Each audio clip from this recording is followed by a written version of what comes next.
ওমর বললেন, অপেক্ষা করো, নবীজি যেহেতু বিচার করেছেন, একটি বিচার বাকি আছে, এই বিচারটা আমি সমাপ্তি করে দেই। ওমর বললেন, এখানেই বসে থাকবে, আমি না আসা আগ পর্যন্ত। ওমর ঘরের মধ্যে চলে গেলেন। ওমরের নাঙ্গা তরবারি নিয়ে আসলেন। ওমর এসে ইহুদি আর মুসলিমের সামনে দাঁড়িয়ে বললেন, আল্লাহর রাসূল যেই বিচার করেছেন, আল্লাহর রাসূলের বিচার যেই ব্যক্তি মানে না, যার কাছে ভালো লাগে না, তার জন্য দ্বিতীয় বিচার হচ্ছে কতল। হযরত ওমর কথা বলে এই মুসলমানের দেহর থেকে কল্লা আলাদা করে দিলেন। ইহুদি বেচারা ভয় পেয়ে গেল, মুসলমানের বিচার যদি ওমরের কাছে এমন হয়, আমার বিচার না জানে আরো কত কঠিন হবে। ইহুদি দৌড় দিয়া নবীজির কাছে চলে গেলেন, গিয়া নবীজিকে বললেন, নবীজি, ওমর তো আমার সাথে মুসলমানকে হত্যা করে দিয়েছে, কতল করেছে। নবীজি বললেন, ওমর যে তাকে কতল করবে এটা আমি কখনোই ভাবতেও পারি নাই। এই খবর পুরা মদিনার মধ্যে ছড়িয়ে গেল। মদিনায় যখন এই খবর ছড়িয়ে পড়ল, সব মানুষ বলা বলি করতেছে, ওমর একজন মুসলমানকে হত্যা করেছে। ওমর যখন এই খবর শুনেছে, তার মনটা খারাপ হয়েছে। চিন্তা করলো, আসলে আমি কি কোনো মুসলমানকে হত্যা করলাম কিনা। এমন টাইমে আল্লাহ তাআলা ওমরের কাজটাকে পছন্দ করে আল্লাহ তাআলা কোরআনের আয়াত নাজিল করে দিলেন। আল্লাহ রাব্বুল আলামিন বললেন, ফালা ওয়া রাব্বিকা লা ইউমিনুনা হাত্তা ইউহাক্কিমুকা ফীমা শাজারা বাইনাহুম সুম্মা লা ইয়াজিদু ফী আনফুসিহিম হারাজা মিম্মা কাদাইতা ওয়া ইউসাল্লিমু তাসলিমা।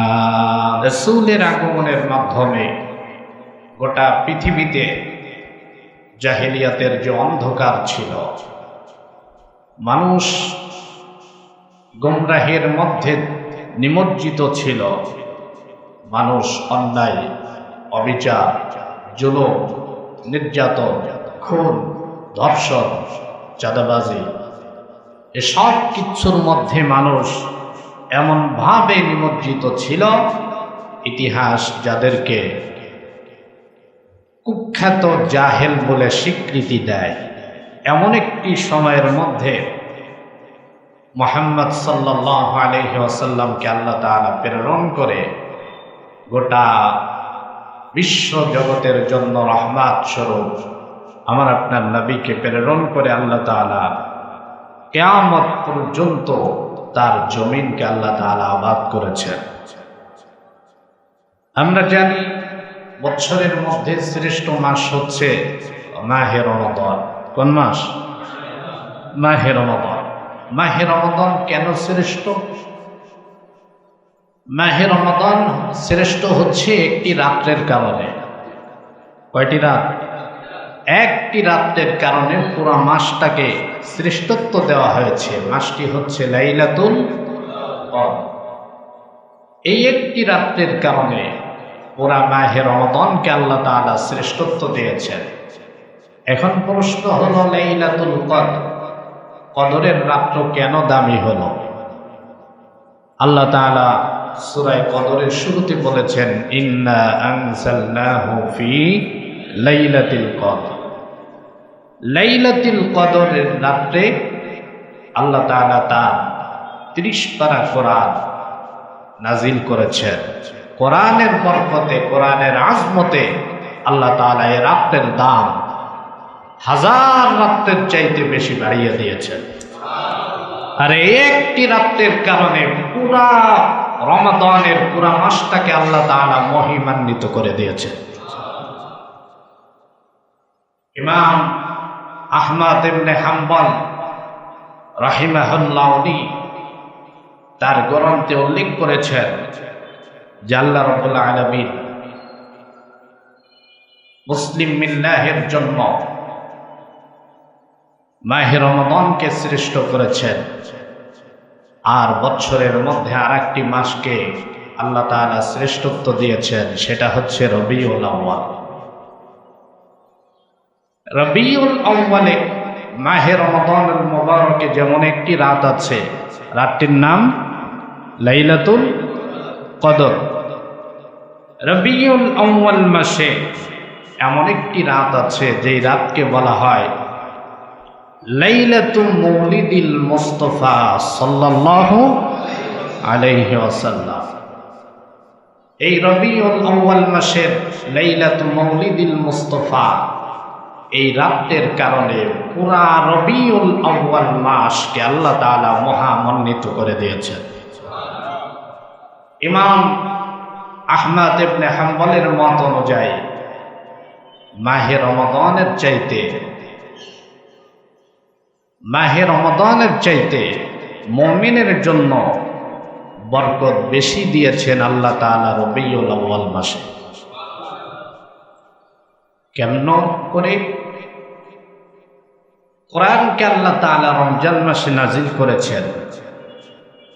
এ কোরআন আল্লাহ রাব্বুল আলামিন সমস্ত মানুষের জন্য কোরআন নাজিল করেছেন, সমস্ত মানুষের জন্য কোরআন নাজিল করেছেন।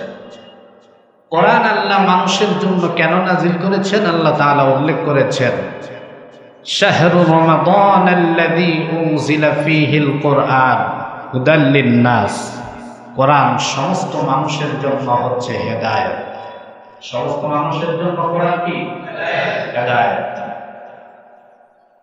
আর আল্লাহ রাব্বুল আলামিন অন্য আয়াতের মধ্যে বলেছেন, وَنَزَّلْنَا عَلَيْكَ الْكِتَابَ تِبْيَانًا لِكُلِّ شَيْءٍ وَهُدًى وَرَحْمَةً وَبُشْرَى لِلْمُسْلِمِينَ। আল্লাহ রাব্বুল আলামিন কোরআনকে ওয়াহুদা ওয়া রাহমাহ, রহমত হিসাবে প্রেরণ করেছেন। অবশ্যই মুসলিমিন, মুসলমানদের জন্য কোরআন হচ্ছে রহমত। কোরআন কাদের জন্য রহমত? আলোচনার বিষয়বস্তু বুঝতে হবে, তা না হলে আলোচনা বুঝতে পারবেন না।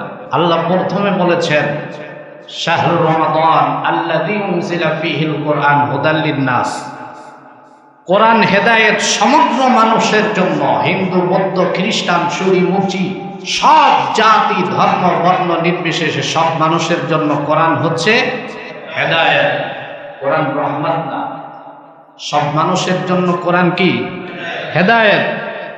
কোরআন রহমত হচ্ছে কেবলমাত্র মুসলমানদের জন্য। কেবলমাত্র কাদের জন্য? মুসলমানদের জন্য। এবার আসেন আল্লাহ রাব্বুল আলামিন তার রাসূল সম্পর্কে কি বলেন। আল্লাহ রাব্বুল আলামিন তার হাবিব সম্পর্কে বলেছেন, ওয়ামা আরসালনাকা ইল্লা রাহমাতাল লিল আলামিন। হাবিব আমার গোটা পৃথিবীর সমস্ত মানুষ, জিন, মাখলুকাত বলতে যা কিছু আছে, এমনকি আল্লাহ তাআলার সৃষ্টি জগতে যা কিছু আছে, সব কিছুর জন্য আপনাকে রহমত হিসাবে প্রেরণ করেছি। তাহলে কোরআন সম্পর্কে আল্লাহ তাআলা বলেছেন, কোরআন আমি মুসলিমদের জন্য, মুমিনদের জন্য রহমত হিসাবে প্রেরণ করেছি। আর নবীর কথা বলেছেন রহমাতাল লিল আলামিন। আল্লাহ তাআলা নিজের নামে যেই শব্দ ব্যবহার করেন, নবীর নামে একই শব্দ ব্যবহার করেছেন।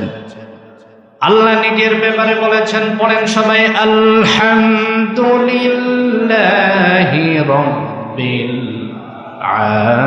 আলামিন।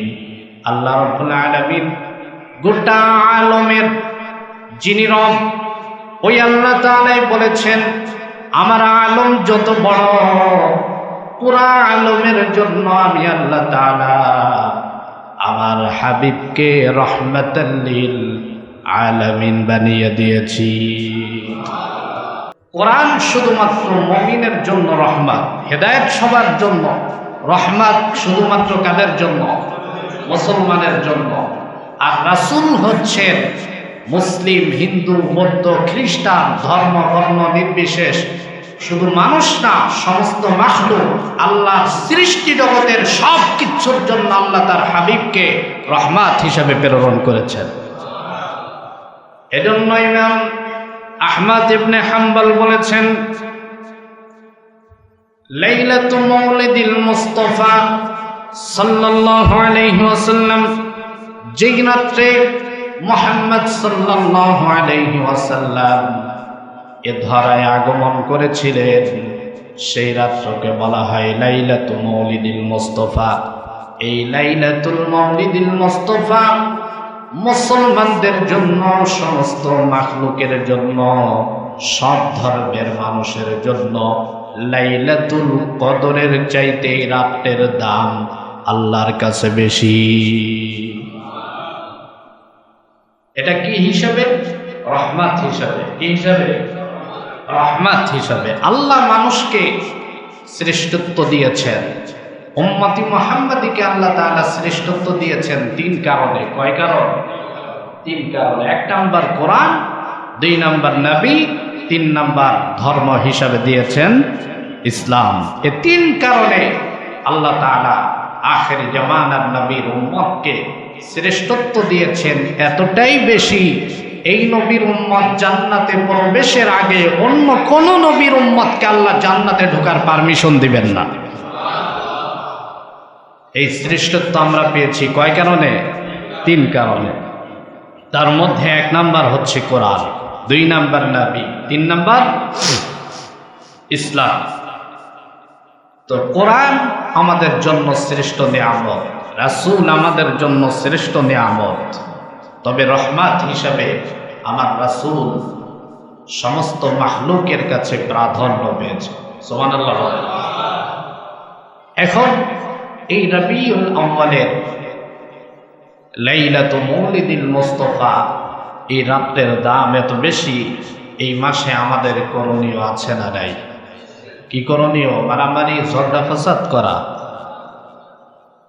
এ মাস আসলে আমরা ঝগড়ায় লিপ্ত হই, ফতোয়ায় লিপ্ত হই। একদল বলে মিলাদুন নবীর নামে মাহফিল হবে, একদল বলে সিরাতুন নবীর নামে মাহফিল হবে। এ দুনো দল, যারা বলে মিলাদুন নবীর নামে মাহফিল করতে হবে, আর এক দল বলে সিরাতুন নবীর নামেই মাহফিল করতে হবে, দুটো দল ভণ্ড এবং প্রতারক। আরে আহম্মক, মিলাদ যার সিরাতও তার, সিরাত যার মিলাদও তার। তাহলে এটা নিয়ে দ্বন্দ্ব আর মারামারির কি আছে? যে রাসূলের মিলাদ, কেউ যদি স্পষ্ট ফতোয়া হচ্ছে, কেউ যদি রাসূলের মিলাদকে অস্বীকার করে, স্পষ্ট সে কাফের। সে কি? কাফের। কেউ যদি রাসূলের সিরাতকে অস্বীকার করে, সেও কাফের। অতএব দুইটার কোনোটা অস্বীকার করার যেখানে কোনো অপশনই নাই, সেখানে মিলাদ আর সিরাত নিয়ে ধাক্কাধাক্কি করা, এটা মুসলমানের আলামত না, এটা মুনাফিকের আলামত। এগুলা করা যাবে? মিলাদুন নবীও হতে পারে, সিরাতুন নবীও হতে পারে।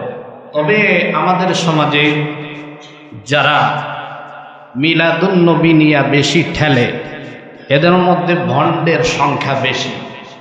কিসের সংখ্যা বেশি? ভণ্ডের সংখ্যা বেশি। রাগ করেন না, আমি দলিল প্রমাণ দিয়ে দিচ্ছি। ভণ্ডের সংখ্যা এজন্য বেশি, মিলাদের প্রকৃত অর্থে আমরা মিলাদকে ব্যবহার করি না, এখানে হলো মূল সমস্যা। মিলাদ মানে হচ্ছে জন্ম। মিলাদ মানে কি? জন্ম। মিলাদুন নবী মানে নবীর জন্ম। তো মিলাদুন নবী মানে নবীর জন্ম।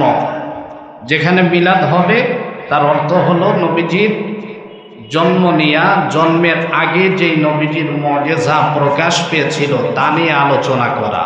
কিন্তু আমরা মিলাদ এই অর্থে বুঝি না। আমরা মিলাদ বুঝি কয়েক কেজি জিলাপি এনে তারপরে ইয়া নবী সালাম আলাইকা আল্লাহুম্মা সাল্লি আলা সুর দিয়ে পড়ে, এটাকে আমরা মিলাদ বলি। কিন্তু এটা কি মিলাদ? এটা দুরূদ। রাসূলের উপরে দুরূদ পাঠ করেন, কিন্তু নাম দিয়েছি মিলাদ। মূল সমস্যা হচ্ছে আমাদের ভুল বোঝাবুঝির কারণে। তাহলে মিলাদ কি জিনিস বুঝছি আমরা? মিলাদুন নবী মানে কি? কথা বলেন সবাই। মিলাদুন নবী মানে রাসূলের জন্ম। মিলাদুন নবী মাহফিল, মিলাদ মাহফিল মানে রাসূলের জন্ম নিয়ে আলোচনা হবে, সেই মাহফিলকে মিলাদ বলা হয়। এই মিলাদুন নবী মাহফিল নাম দিয়া সেখানে জিলাপি মিষ্টি এনে মিষ্টি জিলাপি খান, সমস্যা নেই, কিন্তু নাম দিবেন ব্যানারে একটা, কাম করবেন আর একটা, এটা তো ভণ্ডামি। এজন্য আমাদেরকে এ বিষয়ে সতর্ক থাকতে হবে। তবে যারা মিলাদুন নবী মাহফিল করেন তাদেরকে তাদের সঠিকটা বুঝাইয়া দেওয়া, এটা আমাদের দায়িত্ব, নাকি না বুঝায়া মাথায় গিয়া বাড়ি দিতে হবে। আরে ভাই, এটা তো হারাম না, রাসূলের ইশক মুহাব্বতে এটা জায়েজ, সুন্নাহ, যে কেউ করতে পারে, কিন্তু তরিকা ভিন্ন করতে হবে, পদ্ধতি ভিন্ন করতে হবে। যাই হোক, আমাদের এ রবিউল আউয়াল মাসে আমাদের করণীয় কি? এক নাম্বার করণীয় হচ্ছে, মাহে রমাদানের কোরআন নাজিল হয়েছে। কোরআন আমরা সবসময় শুনি, সবসময় পড়ি। পড়ি কিনা? আওয়াজ তো দিবেন না, কারণ পড়েন না তো। মিথ্যা কথা কি আর সব জায়গা চলে? পড়েন না পড়েন, শুনেন তো কোরআন। নামাজে দাঁড়াইলে কেরাত শুনেন না তো? প্রত্যেক দিন তো কম বেশি কোরআন শুনতেছেন। কোরআন আমরা শুনি, কিন্তু বলেন তো সবচেয়ে বেশি শুনি কোন মাসে? রমজান মাসে। রমজান মাসে আমাদের কোরআনের প্রতি ভক্তি, শ্রদ্ধা, মহাব্বত বাড়ে না কমে? বাড়ে। তো রবিউল আউয়াল মাসে, সব মাসেই আমরা দুরূদ পড়ি, সব মাসে না, শুধু দৈনন্দিন কমপক্ষে আমরা 5 ওয়াক্ত নামাজে কয়বার দুরূদ পড়ি? এক ওয়াক্তে যদি 2 রাকাতও ফরজ হয়, একটা বৈঠকও যদি হয়, তাও তো একবার পড়ি। ফজরে পড়ি একবার, জোহরে পড়ি 2 বার, 3 বার, আসরে পড়ি 2 বার, কয়বার হলো? 5 বার। মাগরিবে পড়ি কয়বার? 2 বার, 7। এশায় কয়বার পড়ি? 2 বার, কত হলো? 9 বার। এই 9 বার তো শুধু ফরজ নামাজেই আমরা দুরূদ পড়ি। আজান যখন হয় তখন মুয়াজ্জিন সাহেব আজানের মধ্যে ঘোষণা দিয়ে দেয়, আশহাদু আন্না মুহাম্মাদান রাসূলুল্লাহ। রাসূলের নাম 24 ঘন্টা প্রত্যেক মিনিটের, প্রত্যেক সেকেন্ডে পৃথিবীর কোথাও না কোথাও আশহাদু আন্না মুহাম্মাদান রাসূলুল্লাহ উচ্চারিত হতেই আছে। এটা রাসূলের একটা জীবন্ত মুআজিজা। তো আমরা অন্য মাসে রাসূলের উপরে দুরূদ পড়ি, রবিউল আউয়াল মাসে আর একটু বেশি পড়বেন না? আর একটু বেশি পড়ব ইনশাআল্লাহ। 2 নম্বর কাজ হচ্ছে রাসূলের আনুগত্য স্বীকার করা, আনুগত্য করা। 2 নম্বর কাজ কি? রাসূলের আনুগত্য করা। রাসূলের আনুগত্য এমন গুরুত্বপূর্ণ একটি কাজ, আল্লাহ তাআলা কোরআনের মধ্যে বলেছেন। আল্লাহ রাব্বুল আলামিন বলেছেন, মাইয়ুতি'ইর রাসূল ফাকাদ আতা'আল্লাহ। যে আমার রাসূল মুহাম্মদ সাল্লাল্লাহু আলাইহি ওয়াসাল্লামের আনুগত্য করলো, সে স্বয়ং আমি আল্লাহ তাআলার আনুগত্য করলো। রাসূলের আনুগত্যের মাধ্যমে আল্লাহর আনুগত্য। তাহলে আল্লাহ রাব্বুল আলামিন আল্লাহর আনুগত্যের জন্য রাসূলের আনুগত্যকে বাধ্যতা করে দিয়েছেন। মুসলমান দাবি করবে কিন্তু রাসূলের আনুগত্য করবে না, সে মুসলমান থাকতে পারে না। রাসূলের আনুগত্য আমাদেরকে করতে হবে, কিন্তু আমরা আনুগত্য করব কিসের মাধ্যমে? রাসূলের আনুগত্য করতে হবে আমাকে আপনাকে সুন্নাতের মাধ্যমে। কিসের মাধ্যমে? সুন্নাতের মাধ্যমে রাসূলের আনুগত্য করতে হবে। আজ থেকে 1450 বছর আগে দিনের নবী মুহাম্মদ সাল্লাল্লাহু আলাইহি ওয়াসাল্লাম আমাদের জন্য যা সুন্নাহ হিসাবে রেখে গেছেন, ওই সুন্নাতগুলা পালনের মাধ্যমে রাসূলের আনুগত্য করতে হবে। সুন্নাত কি আমরা বুঝি? সুন্নাত বুঝেন? সুন্নাত কি? সুন্নাত হচ্ছে রীতি নীতি। সুন্নাত কি? রীতি নীতি। রাসূলের যা রীতি ছিল, যা নীতি ছিল, উম্মতের জন্য রাসূল যা রীতি হিসাবে পেশ করেছেন তা হচ্ছে উম্মতের জন্য সুন্নাহ, আর এই সুন্নাহ পালন করাই হচ্ছে রাসূলের আনুগত্য। আলোচনা একটু কঠিন মনে হচ্ছে, এই আলোচনা সচরাচর হয় না। আমরা সুন্নাত নিয়ে বহুত বয়ান করি, কিন্তু সুন্নাতের আসল মূল ফাংশন আমরা কখনো জাতির সামনে এভাবে উপস্থাপন করি না, খুব কম আলোচনা হয়। সুন্নাত মানে আমরা বুঝি মাথায় টুপি দেওয়া, সুন্নাত মানে বুঝেছি দাড়ি রাখা, সুন্নাত মানে বুঝলাম মেসওয়াক করা। না, আপনি ইসলামের যত কাজ করবেন প্রত্যেক কাজের মধ্যে সুন্নাহ আছে। সুন্নাহ ছাড়া কোনো কাজ নাই। সুন্নাত বাংলা ভাবে আমরা যদি বুঝি তাহলে সুন্নাহ হচ্ছে রীতি আর নীতি, এই দুইটা মুখস্থ রাখবেন। সুন্নাহ মানে হচ্ছে রীতি আর নীতি। যেমন মনে করেন যোহরের নামাজ ফরজ আদায় করি কয় রাকাত? 4 রাকাত নামাজ আমরা ফরজ আদায় করি, তার আগে 4 রাকাত সুন্নাত আদায় করি, পরে 2 রাকাত সুন্নাত। এই যে যোহরের যে 4 রাকাত ফরজ নামাজ আদায় করলাম, এই 4 রাকাত ফরজ নামাজ রীতি হিসাবে হচ্ছে সুন্নাহ, রীতি হিসাবে কি, আর হুকুম হিসাবে হচ্ছে এটা ফরজ। এই ফরজের আগে যে 4 রাকাত আমরা আদায় করি এটা রীতি হিসাবে সুন্নাহ, হুকুম হিসাবেও সুন্নাহ। ফরজের 2 রাকাত পরে, ফরজের 4 রাকাত ফরজের পরে আমরা যে 2 রাকাত সুন্নাত আদায় করি এটা রীতি হিসাবে হচ্ছে সুন্নাহ, হুকুম হিসাবে হচ্ছে সুন্নাহ। তারপরে আরো 2 রাকাত আদায় করি, এটা রীতি হিসাবে হচ্ছে সুন্নাহ, হুকুম হিসাবে হচ্ছে নফল। এবার কি বুঝতে পেরেছেন? ফরজ নামাজ আমরা আদায় করি, আজকে জুমায় ফরজ কয় রাকাত আদায় করব? 2 রাকাতে। 2 রাকাত পড়া কি ফরজ? এই ফরজটা হুকুম হিসাবে ফরজ, রীতি হিসাবে সুন্নাহ। হুকুম হিসাবে ফরজ মানে হুকুমটা কার? জুমার নামাজ পড়তে হবে, হুকুমটা কার? এজন্য এটা কি ফরজ। আর 2 রাকাত পড়তে হবে, এই সিস্টেমে পড়তে হবে, এই রীতি বাস্তবায়ন করেছেন কে? নবীজি করেছেন। এজন্য রীতি হিসাবে এটা কি সুন্নাহ। তাহলে আমাদের জীবনটাকে আমরা 2 পার্ট করে নিয়েছি।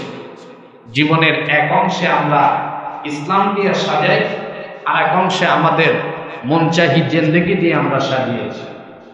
হজ করতে গিয়েছেন, সেখানে আমার কোনো সুন্নাত ছুটে কিনা, মুস্তাহাব ছুটে কিনা, নফল ছুটে কিনা সবকিছু আমরা খবর আছে। শয়তানকে পাথর মারতে গিয়েছে, সেখানেও কঙ্কর কয়টা নিব, সাইজ কেমন হবে, কোন হাত দিয়ে মারব, কয় আঙ্গুল দিয়ে ধরব, কিভাবে মারব, কতটুক শক্তি দিয়ে মারব, একটা মুস্তাহাবও ছাড়ে না। অথচ মিনায় গিয়া যে শয়তানকে পাথর মারছে, বাংলাদেশে এসে এই হাজী সাহেব ওর চাইতে বড় শয়তানের গোলামি করে। করি না আমরা? কিন্তু আমরা জীবনটাকে 2 ভাগ করেছি। কিছু জায়গায় মসজিদে আসলে আমরা সুন্নাতের পাবন্দি করি, ইসলাম মেনে চলি। মসজিদের বাইরে গেলে আমাদের বাপ দাদা ধর্ম আমরা মেনে চলি। বাপ দাদা ধর্ম বুঝছেন তো? কার্ল মার্কস যা দিয়েছে, লেনিন যা দিয়েছে, পশ্চিমা যা দিয়েছে, ইন্ডিয়া যা দিয়েছে, আমাদেরকে আমেরিকা যা শিখায়, আমরা সেই দিকেই ধাবিত হচ্ছি। আচ্ছা বলেন তো, রাসূল সাল্লাল্লাহু আলাইহি ওয়াসাল্লামের 63 বছর জিন্দেগির মধ্যে রাজনীতির কোনো দ্বন্দ্ব নাই? রাজনীতির কথা কইলে তো কইবেন যে হুজুর এত সময় কথা যাই কইছিলেন ভালোই কইছিলেন, এখন তো উল্টা দিকে যাইতেছেন। তা আপনি যদি মুসলিম দাবি করেন, রাজনীতির ময়দানে কার্ল মার্ক্সের অনুসরণ, লেনিনের অনুসরণ, আব্রাহাম লিঙ্কনের অনুসরণ আপনি করতে পারবেন না, পারবেন না, পারবেন না। মুসলিম দাবি করলে আপনাকে অনুসরণ করতে হবে মুহাম্মাদের। আর যদি মসজিদে এসে সুন্নাহ মানেন মুহাম্মাদের, বাইরে রাজনীতি করেন কার্ল মার্ক্সের আর লেনিনের, স্পষ্ট ফতোয়া আপনি মুসলিম নয়, আপনি মুনাফিক। প্রত্যেক মুসলমানকে রাজনীতি থেকে শুরু করে সমাজনীতি, অর্থনীতি, আন্তর্জাতিক পর্যায় পর্যন্ত প্রত্যেক সেক্টরে ইসলাম মানতে হবে। কার আদর্শে জীবন যাপন করতে হবে? কার আদর্শ অনুযায়ী? এর বাইরে যাওয়ার কোনো ফাংশন নাই। কথা কি বুঝতেছেন? জীবন পরিবর্তনের জন্য কথা একটু কড়া হলেও বলতে হচ্ছে। আল্লাহ রাসূল সাল্লাল্লাহু আলাইহি ওয়াসাল্লাম দুনিয়ায় আগমন করেছেন। আমরা আজকে বাংলাদেশে বলি আপনার আইনের শাসন চাই। কিসের শাসন চাই? আইনের শাসন চাই। অথচ সংবিধান মানে আমরা মানব রচিত সংবিধান। খোদার কসম, মানব রচিত সংবিধান যতদিন বাংলার বুকে জিন্দা থাকবে ততদিন পর্যন্ত আইনের শাসন প্রতিষ্ঠিত হয় নাই, কিয়ামত পর্যন্ত হবেও না। আল্লাহর কোরআন ছাড়া, রাসূলের সুন্নাহ ছাড়া আইনের কোনো শাসন নাই, আইনও নাই, আইনের কোনো শাসনও নাই। আইনের শাসন প্রতিষ্ঠিত করেছে দিনের নবী মুহাম্মদ সাল্লাল্লাহু আলাইহি ওয়াসাল্লাম। আমরা ঘটনা জানি, আল্লাহর নবীর জামানায় এক ইহুদি আর এক মুসলিম, দুইজন যে কোনো বিষয় ঝগড়া করে নবীজির কাছে বিচার নিয়ে গেলেন। নবীজি আমাদেরকে একটা ফয়সালা করে দেন। নবীজি দুনো পক্ষের কথা শুনে সাক্ষ্য প্রমাণের ভিত্তিতে নবীজি জাস্টিফাই করে রায় দিয়ে দিলেন ইহুদির পক্ষে। যখন ইহুদির পক্ষে নবীজি রায় দিয়েছেন, মুসলমান নারাজ। মুসলমান চিন্তা করল নবীজি আইনের শাসন প্রতিষ্ঠা করে নবীজি বিচার করেছেন, নবীজির কাছেই বিচার হবে না, ওমরের কাছে চলে যায় বিচার নিয়া। ওমর যেহেতু রাগী মানুষ, মনে হয় ইহুদিকে দেখার সঙ্গে ওমর রাগান্বিত হয়ে যাবেন। দিনের নবী মুহাম্মদ সাল্লাল্লাহু আলাইহি ওয়াসাল্লামকে বললেন, নবী আমার, এই বিচারের কাজটা দ্বিতীয় নম্বরে ওমরের কাছে আপনি জিম্মাদারি দিলে ভালো হয়, আমরা ওমরের কাছে যাই। নবীজি বললেন, যাও। ওমরকে গিয়ে বললেন, আমিরুল মুমিনিন ওমর, আমাদের এই বিচারটা আপনি ফয়সালা করে দেন। ওমর সব কিছু শোনার পরে ইহুদি বলল, ভাই ওমর, এই বিচারটা কিন্তু একবার মুহাম্মদ সাল্লাল্লাহু আলাইহি ওয়াসাল্লাম করেছেন। ওমর ডাক দিয়া বললেন, দ্বিতীয়বার কেন আমার কাছে এসেছো? ইহুদি ডাক দিয়া বলে, আপনাদের জাতি ভাই মুসলিম নবীজির বিচার মানেন নাই। ওমর বললেন, অপেক্ষা করো, নবীজি যেহেতু বিচার করেছেন, একটি বিচার বাকি আছে, এই বিচারটা আমি সমাপ্তি করে দেই। ওমর বললেন, এখানেই বসে থাকবে, আমি না আসা পর্যন্ত। ওমর ঘরের মধ্যে চলে গেলেন। ওমরের নাঙ্গা তরবারি নিয়ে আসলেন। ওমর এসে ইহুদি আর মুসলিমের সামনে দাঁড়িয়ে বললেন, আল্লাহর রাসূল যেই বিচার করেছেন, আল্লাহর রাসূলের বিচার যেই ব্যক্তি মানে না, যার কাছে ভালো লাগে না, তার জন্য দ্বিতীয় বিচার হচ্ছে কতল। হযরত ওমরের কথা বলে এই মুসলমানের দেহর থেকে কল্লা আলাদা করে দিলেন। ইহুদি বেচারা ভয় পেয়ে গেল, মুসলমানের বিচার যদি ওমরের কাছে এমন হয়, আমার বিচার না জানে আরো কত কঠিন হবে। ইহুদি দৌড় দিয়া নবীজির কাছে চলে গেলেন। গিয়া নবীজিকে বললেন, নবীজি ওমর তো আমার সাথের মুসলমানকে হত্যা করে দিয়েছে, কতল করেছে। নবীজি বললেন, ওমর যে তাকে কতল করবে এটা আমি কখনোই ভাবতেও পারি নাই। এই খবর পুরা মদিনার মধ্যে ছড়িয়ে গেল। মদিনায় যখন এই খবর ছড়িয়ে পড়ল, সব মানুষ বলা বলি করতেছে ওমর একজন মুসলমানকে হত্যা করেছে। ওমর যখন এই খবর শুনেছে তার মনটা খারাপ হয়েছে, চিন্তা করলো আসলে আমি কি কোনো মুসলমানকে হত্যা করলাম কিনা। এমন টাইমে আল্লাহ তাআলা ওমরের কাজটাকে পছন্দ করে আল্লাহ তাআলা কোরআনের আয়াত নাজিল করে দিলেন। আল্লাহ রাব্বুল আলামিন বললেন, ফালা ওয়া রাব্বিকা লা ইউমিনুনা হাত্তা ইউহাক্কিমুকা ফীমা শাজারা বাইনাহুম সুম্মা লা ইয়াজিদু ফী আনফুসিহিম হারাজা মিম্মা কাদাইতা ওয়া ইউসাল্লিমু তাসলিমা। হাবিব আমার, আপনার রবের কসম করে বলি, ওমর যেই বিচার করেছে ওমরের বিচার ঠিক হয়েছে। ওমর কোন মুসলমানকে হত্যা করে নাই, ওমর যাকে হত্যা করেছে সে হচ্ছে মুনাফিক, যে রাসূলের বিচারকে মানে না, রাসূলের রীতিকে যে অস্বীকার করে সে মুসলমান থাকতে পারে না, সে মুনাফিক হয়ে যায়। সে কি হয়ে যায়? মুনাফিক হয়ে যায়। এজন্য আমাদেরকে এখান থেকে কয়েকটি সবক আমরা নিতে পারি। এক নাম্বার, রাসূলের রীতি অস্বীকার করলে সে মুসলমান থাকে না, সে কাফের হয়ে যায়।